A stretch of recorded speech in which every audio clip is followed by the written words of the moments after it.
how risky is AI to society, really? The people over at MIT seem to think pretty risky, since they just released a list of 700 risks that AI could pose to society. But are the risks real, or are they as overhyped as the technology itself? By all indications, artificial intelligence is getting exponentially more intelligent and powerful. They say that AI is coming for our jobs, and they say it's meddling in our elections. They even say it could become such a reliable companion that we stop interacting with other human beings altogether. My name is Harmony.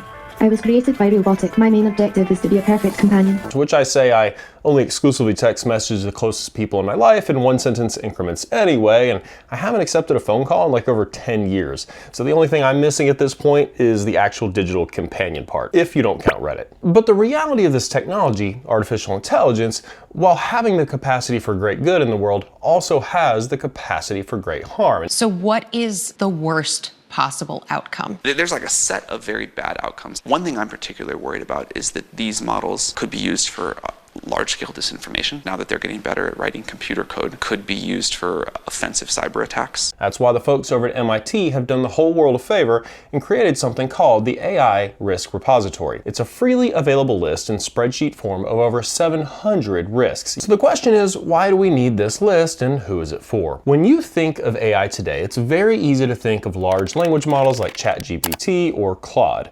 Or maybe you even think of generative image tools that people are using to pump out fake images of important people. But there are many, many less visible and potentially more everyday nefarious AI applications that can hurt you, your neighbor, or just somebody who happened to have been in the wrong place at the wrong time.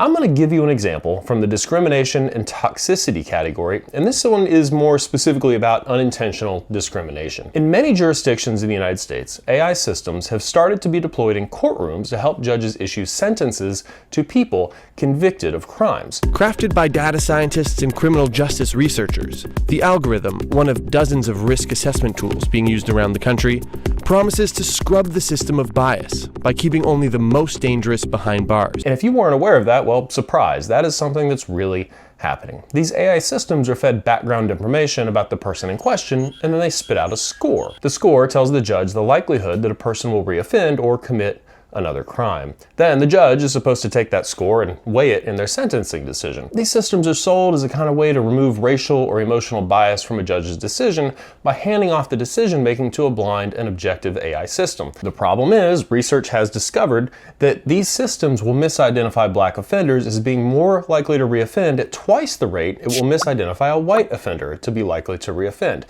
It turns out that even when deployed with the best of intentions, and even when the company that produces these systems specifically curates training data to try to produce unbiased outputs, the systems can still fail to generate the blind justice that the courtroom aspires to. Blind justice. He lost his sight, but not his vision. I need you to go down to 54th and Main. Talk to the suspect's wife. While you're there, see if you can get a sample of his hair to match his DNA. All right, I'm on it.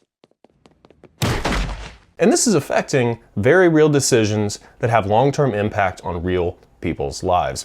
And that's just the failing on the technology side of the system. There's also the human side of the system. The judge, whose average age in the United States is 69 years old, a judge who has virtually no experience with AI systems or the interpretation of outputs, let alone an understanding of how the reoffending score is even produced by the system, is tasked with interpreting and weighing the AI's output in a decision that could cost someone literal years of their lives. Okay, now, is my watch my Wi-Fi? It doesn't take a huge leap of imagination to envision yourself as ending up on the wrong side of a courtroom and just praying to the AI system tasked with sentencing you that it is capable of understanding the nuances of your past and handing down a sentence that is reasonable and doesn't alter the trajectory of your life forever. I mean, we've all done a few mildly illegal things, right?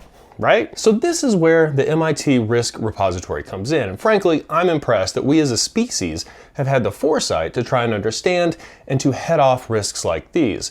The target audience is not just us, but policymakers around the world. The repository is meant to inform the regulatory decision makers on a technology that's developing at an absolute breakneck pace.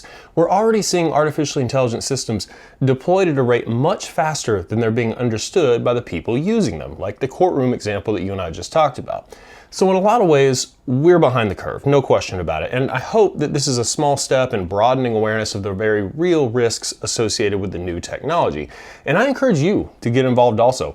Take time to at least skim the AI risk repository. It's just a spreadsheet, so it's pretty easy to navigate.